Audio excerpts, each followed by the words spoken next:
everyone to stand up who wants to risk arrest tomorrow.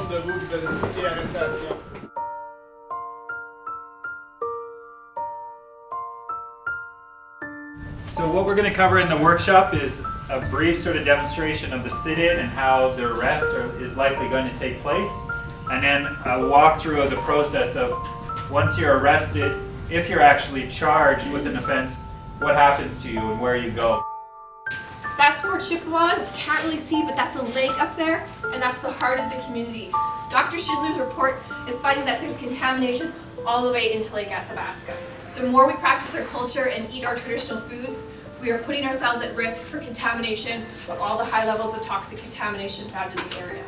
So if they don't actually engage me in conversation or tell me anything, I say, I would like to come across the fence. You'll be placed under arrest if you cross this fence, sir. I understand that. So is anyone who just put up their hand, would they like to try just to get a sense of it? Arm please. Perfect. And just keep your eye on the marshal and they'll let you know. I'm going to have to stop right there. I would like to cross the fence. You'll be arrested as soon as you cross this fence. Your best bet is just to walk away. When they're carrying you, it can look very dramatic. It can actually be quite painful as well, though. If you have any kind of shoulder problems or hip problems, you don't want to test that of having your body weight carried away by people who don't necessarily care. We are here on the eve of the actual historic protest on Parliament Hill. And we've gone through a whole day now of really intense kinds of briefings and preparation, getting to know one another, getting to work with one another. And in the process, we built momentum, we built a sense of solidarity, and we will be prepared now to move forward onto the Hill to challenge the government and to say we have a right to walk up to Parliament and to express our message. And that's what we're going to be doing. And let's bring our hearts, our minds, our spirits together with this song. How? Nangamun.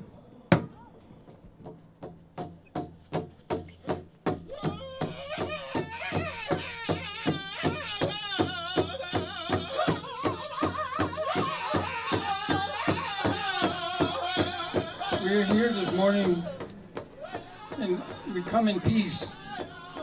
We have no quarrel. When you see birds die, animals die, when you hear the elders don't want to eat the elk, the deer, the moose, there's got to be something wrong there. You come to our land and you say, we want this, we want that, and you take it, and you don't put nothing back. That's not right. We don't support the pipeline because it is expansion of the tar sands.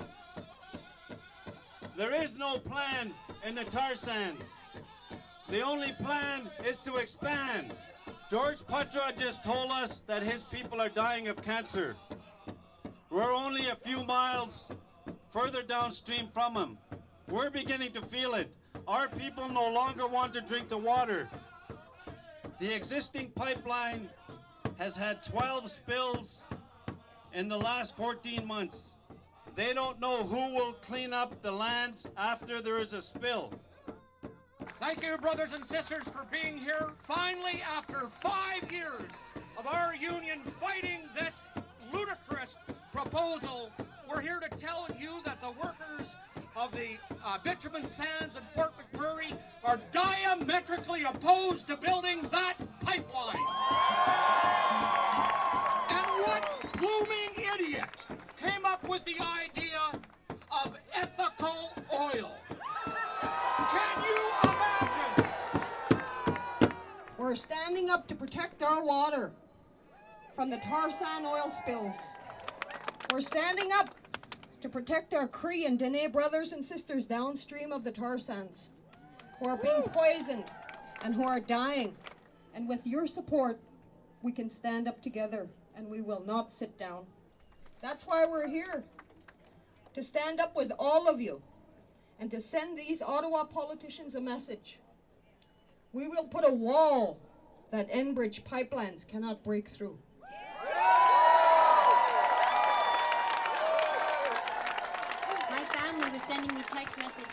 reminding me of headaches, burning eyes, sore stomachs, nausea. Over 28,000 barrels had spilt. More than 4.5 million liters had soaked the land in our traditional territory. Shame. The government tried so hard to deny the problem, and instead of coming to the aid of the community, instead they put my family and the community at risk. The time is now to put people before profit. This behind me is the House of Commons, not the House of Corporations. This fight that we are involved in, this movement that we're involved in, has been going on for a very long time. We have suffered Holocaust. We have suffered genocide. My mother's people knew, always knew, and know to this day that the earth is alive. And there's no energy more powerful than the natural force. So thank you for standing with your heart and standing with your spirit for generations and generations. I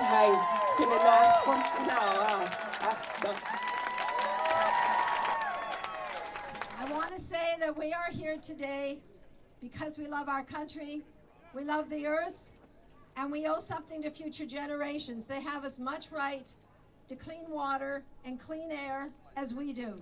If you take a look at the proposed and present pipelines from the tar sands of northern Alberta, it looks like a corporate snakes and ladders board game. And it is very clear that it is the energy industry, the energy companies that are driving policy in this country and not the other way around. They are violating the UN, the new recognition of the United Nations to the human right to safe water. They are violating that covenant. Now, I just want to say to you that I'll be one of the people crossing the line today, and I'm doing it.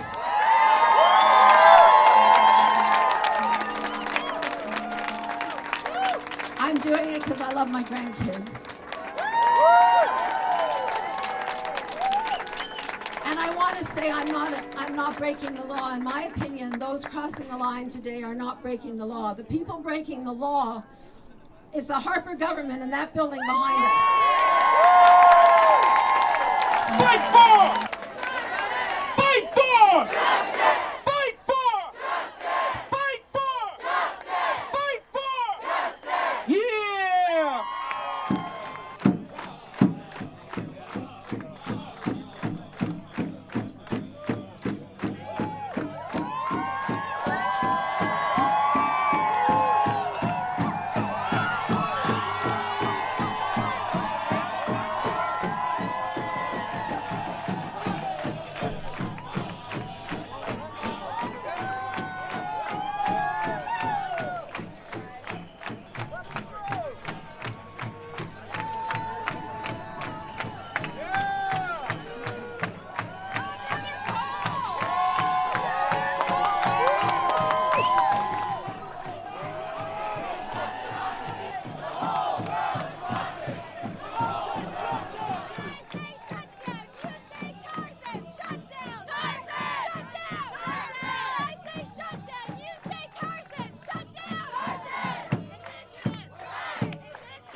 Woo!